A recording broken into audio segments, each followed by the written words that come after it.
kids, welcome back! Pero eto, syempre, pag Christmas, importante dyan, Noche Buena.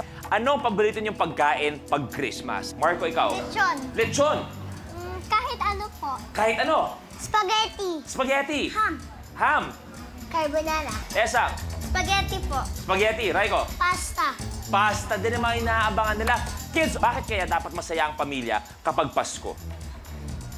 Kasi po yun po yung time na pinangatak po si Jesus. Kaya dapat po lahat po na tao maging masaya. Tama, tama. Jana, ang tingin mo?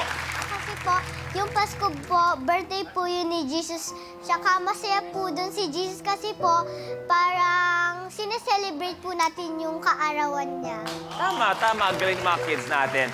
Pero I'm sure masasaya pa tayong lahat dahil may dadagdag pa na kulit itong araw na to. Dahil kids, meron kayong bagong playmate na darating. Nakilala sa hit teleserye na Florida Liza. Ngayon, nakikigulo siya sa Going Bulilit. We have Ashley Sarmiento!